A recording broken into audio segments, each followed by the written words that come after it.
अस्सलामु अलैकुम रहमतुल्लाहि व बरकातहू।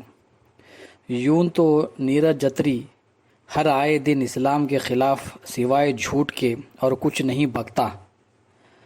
मेरी लास्ट वीडियो में मैंने इसके झूठ को सामने लाने के लिए एक वीडियो बनाई थी सूरह अल कहफ की आयत नंबर 86 पे।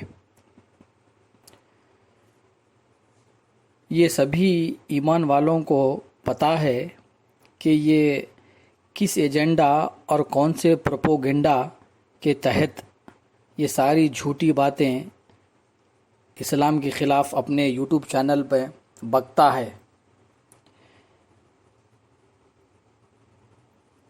इस वीडियो में हम देखेंगे कि ये कैसे सनातन धर्म यानी हिंदुइज़म में कैस्ट सिस्टम पर झूठ कह रहा है, सच्चे मज़हब को झूठा कहता है और जिस मज़हब में कॉन्ट्रडिक्शंस है, जिस मज़हब में गलतियां हैं, उसको सच बताता है। और चूँकि ये वीडियो कैस्ट सिस्टम हिंदुइज़म के ऊपर है, तो नीरज अत्री ख़ुद एक अपर कास्ट ब्राह्मण है। आइए ये कैसे कैस्ट सिस्टम को डिफ़ाइन करता है ये देखते हैं। नाम था कि 1994 में ये नरसंहार हो गया।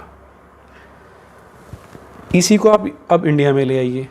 यहाँ पर जब अंग्रेज़ आए, उन्होंने जब ईस्ट इंडिया कंपनी से टेक ओवर किया तो यहाँ भी उन्होंने वैसा ही ब्यूरोक्रेटिक सिस्टम बनाना था, क्लासिफिकेशन करनी थी और वो क्लासिफिकेशन रिजिड होनी चाहिए थी। तो जो हमारे यहाँ वर्ण व्यवस्था और जातीय व्यवस्था थी जिसमें कोई एक से दूसरा, दूसरे से तीसरा बन सकते थे, उन्होंने उसको रिजेक्ट कर दिया कि ये कास्ट ये वाली है। अब कास्ट शब्द वो ले आए सेंसस के अंदर। 1871 में पहला सेंसस हुआ और वहाँ पर उन्होंने कास्ट शब्द डालना शुरू किया, साथ में रिलीजन शब्द डालना शुरू कर दिया। रिलीजन थोड़ा बाद में आया। तो वहाँ से हमारे यहाँ प्रॉब्लम ये हो गई।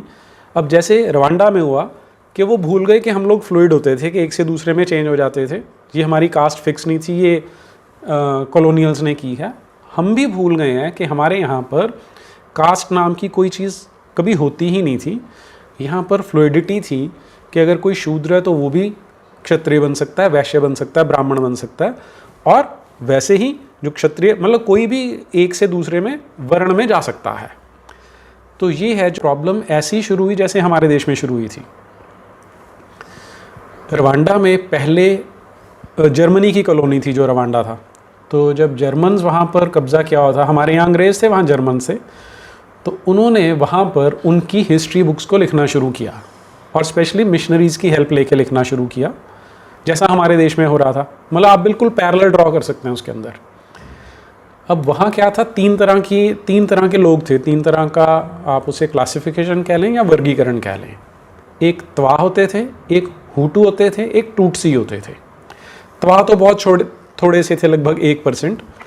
बाकी जो थे 20% हुटू थे और लगभग 80% टूटसी थे। सॉरी, उल्टा बोल दिया मैंने। तो अब ये जो हुटू और टूटसी थे, ये जो श्रेणी थी वो ये अपने वीडियो में कह रहा है कि रवांडा जो एक अफ्रीकन मुल्क है, वहाँ पर जर्मन का कब्ज़ा था और जर्मन लोग रवांडा में 3 फ़िरक़े बनाए, यानी कास्ट, त्वा, हुटू और टूटसी।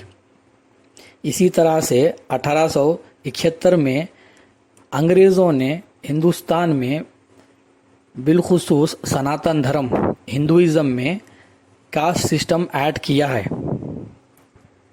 आइए इसका ही एक और वीडियो हम देखते हैं, जिसमें ये जो अब कह रहा है बिल्कुल बरक्स, यानी खुद की ही बात पर कॉन्ट्रडिक्शन है। को क्या बता रहे हैं? ये लगभग सभी जानते हैं कि किस प्रकार से चाणक्य ने चंद्रगुप्त को, जो कि एक बिल्कुल गुमनाम व्यक्ति था, पता नहीं किस जाति का था, उसे राजा बनाया था और एक ब्राह्मण होने का उसने अपना दायित्व निभाया था। अपने पहले वीडियो में ये साबित कर रहा था कि सनातन धर्म में जो कास्ट सिस्टम है वो अंग्रेज़ का दिया हुआ है, यानी अंग्रेज़ों ने इसे इंट्रोड्यूस किया है। जबकि इसके दूसरे वीडियो में ये चाणक्य को ब्राह्मण बता रहा है। चाणक्य चंद्रगुप्त मौर्य आज से 2300 साल पुराने हैं। अब जब अंग्रेज़ों ने 1871 में कास्ट सिस्टम को इंट्रोड्यूस किया है सनातन धर्म में, तो नीरज अत्री को ये कैसे पता चला कि चाणक्य एक ब्राह्मण था? और अगर अंग्रेज़ों ने कास्ट सिस्टम को सनातन धर्म में इंट्रोड्यूस किया है तो सिर्फ 5 कास्ट होना चाहिए था, ब्राह्मण, क्षत्रिय, वैश्य, शूद्र। मगर मौजूदा हिंदुस्तान में टोटल हाई कास्ट 3000 है और सब कास्ट 33,000 है। तो ये कास्ट सिस्टम फिर किसने बनाया? इसके इन 2 वीडियो में हमको ये पता चल गया है कि ये सिवाय झूठ के और कुछ नहीं बकता। ये इस्लाम में कॉन्ट्रडिक्शन, कुरान में कॉन्ट्रडिक्शन कहता है, जबकि खुद अपने ही वीडियो में इसके कॉन्ट्रडिक्शन साबित होते हैं।